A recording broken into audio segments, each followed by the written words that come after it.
5 millones de pesos desaparecieron de una sucursal del Banco del Bienestar en Guadalupe, Nuevo León, la tarde del 23 de junio. Pero lo que la Fiscalía del Estado terminó descubriendo no fue un asalto, fue una mentira construida desde adentro, con uniforme de empleada y cara conocida, por alguien que tenía las llaves del lugar.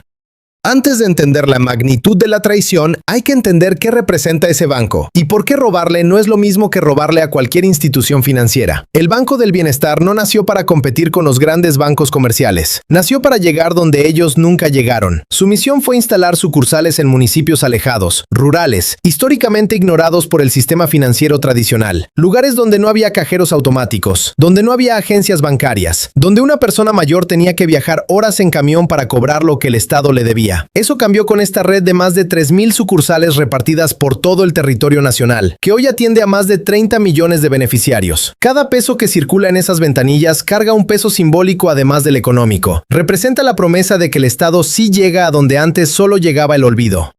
Ahí cobran su pensión los adultos mayores que nunca tuvieron cuenta bancaria. Ahí reciben sus becas los estudiantes de familias humildes. Ahí llegan los apoyos que sostienen a miles de familias en situación vulnerable. Meterle la mano a esa institución no es un crimen contra un banco abstracto. Es un crimen contra personas concretas, con nombre, con historia, con necesidad real. Es posible que más de una persona que ve esto conozca a alguien que depende de esos apoyos. Una abuela, un vecino, un familiar que espera ese dinero como parte de su única fuente de ingresos al mes. Las sucursales del Banco del Bienestar manejan flujos constantes de efectivo precisamente porque buena parte de sus beneficiarios, sobre todo los adultos mayores en zonas rurales, todavía prefieren cobrar en billetes antes que manejar una tarjeta. Esa realidad responde a una necesidad social legítima, pero también convierte a cada sucursal en un blanco atractivo para quien busca dinero fácil. Lo que nadie esperaba es que el golpe no viniera de la calle, sino del propio mostrador. La tarde del 23 de junio, minutos antes del cierre, 2 hombres vestidos de negro entraron a la sucursal Remolinos, ubicada en el municipio de Guadalupe, en el área metropolitana de Monterrey. Amagaron a empleados y clientes con lo que parecían armas de fuego, ataron de pies y manos al personal y lo encerraron en un baño. Luego se llevaron 5 millones de pesos de las cajas y de la bóveda. La versión inicial hablaba de un comando armado que había actuado con precisión y que había huido sin dejar rastro. Nuevo León entero se indignó ante otro golpe más contra el dinero de los programas sociales. Pero conforme avanzó la investigación, la historia empezó a resquebrajarse. Los elementos que iba reuniendo la Fiscalía General de Justicia del Estado de Nuevo León no cuadraban con la versión del asalto externo. Los tiempos no encajaban. Los movimientos no correspondían a la lógica de un robo planeado desde afuera. La evidencia pericial, financiera y testimonial apuntaba en una dirección diferente. Una dirección que transformó completamente el caso. La línea de investigación cambió por completo. Ya no se trataba de un robo consumado por desconocidos. Se trataba de una puesta en escena, un montaje diseñado para tapar un faltante de dinero que existía desde antes en la propia sucursal. Alguien había estado desviando recursos con anticipación. El supuesto asalto fue la cortina de humo.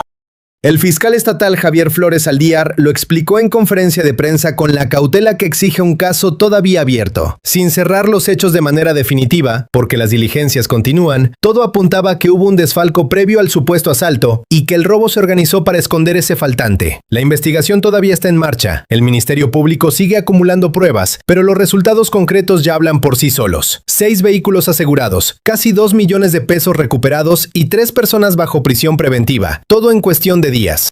La señalada como pieza central del montaje es la propia gerente de la sucursal. Su nombre es Delia. Tiene 32 años. Tenía la responsabilidad de administrar con honestidad los recursos destinados a los adultos mayores y a las familias más necesitadas del Estado. Según la Fiscalía, decidió traicionar esa responsabilidad. Decidió construir una mentira y hacerla parecer verdadera. Y para eso recurrió a las personas más cercanas que tenía. No actuó sola. La acompañaron 2 familiares. Uno de ellos se llama Alexis y tiene 25 años. El otro se llama Armando y tiene 50. El fiscal confirmó que existe un parentesco cercano entre los 3 detenidos, aunque evitó detallar públicamente el vínculo exacto. De acuerdo con la carpeta de investigación, estos 2 hombres fueron quienes se hicieron pasar por los asaltantes armados aquella tarde de junio. Ellos eran los hombres vestidos de negro. Ellos eran el supuesto comando. La amenaza no venía de afuera, venía de la familia. Lo que más golpea de este caso es la doble traición que representa. Delia traicionó la confianza de una institución pensada para proteger a los sectores más vulnerables, pero al involucrar a su propia familia, convirtió un vínculo de sangre en una herramienta para el delito. Arrastró a 2 personas más hacia una causa penal que ahora define su futuro inmediato. Hay algo en eso que genera una incomodidad particular, porque uno se pregunta cómo se llega a ese punto. Cómo alguien que tiene un trabajo estable, una posición de confianza, decide que vale la pena apostar el futuro de su familia entera por un faltante que tarde o temprano iba a descubrirse.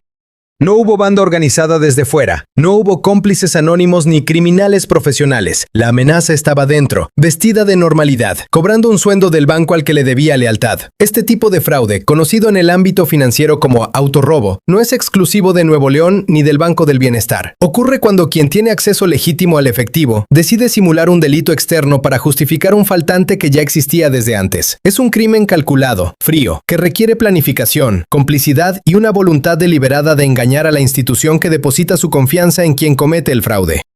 Lo que distingue este caso es la velocidad con la que la Fiscalía logró desmontarlo. Apenas 2 días después del reporte inicial, un juez de control ya había autorizado las órdenes de cateo y aprehensión contra los 3 responsables. 2 días. En un sistema donde los procesos judiciales suelen medirse en meses o en años, esa velocidad no es un detalle menor. Es una señal de que la investigación estaba sólida desde el principio y de que las autoridades no estaban dispuestas a dejar que el tiempo borrara las huellas.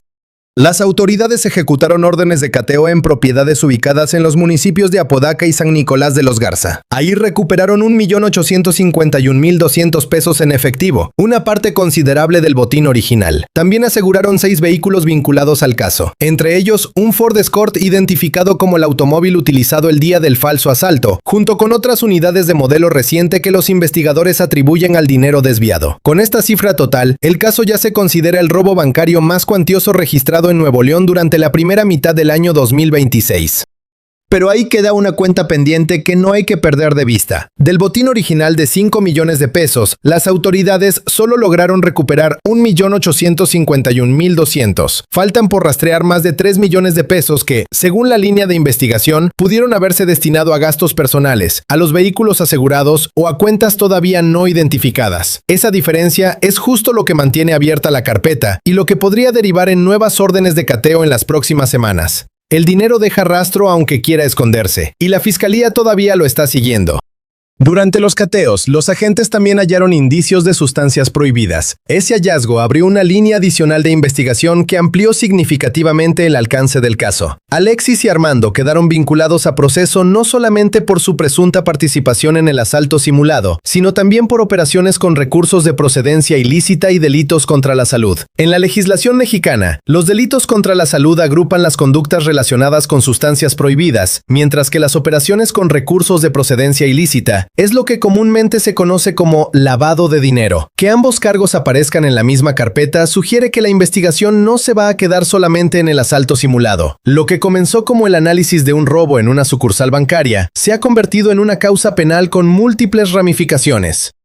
Delia quedó bajo prisión preventiva en el Centro de Reinserción Social Femenil del Estado. Sus 2 familiares fueron trasladados a un penal estatal bajo la misma medida cautelar. El proceso legal apenas comienza. Los 3 detenidos enfrentan ahora la etapa de investigación complementaria, el periodo en el que la Fiscalía debe reunir y presentar ante un juez las pruebas necesarias para sostener una acusación formal completa. La prisión preventiva no equivale a una sentencia, pero sí confirma que existen elementos suficientes para que un juez de control considere que los 3 imputados representan un riesgo si permanecen en libertad mientras avanza el proceso. El cargo de gerente no protegió a Delia. El parentesco no protegió a sus familiares. Hubo cateos, hubo pruebas y hubo detenciones.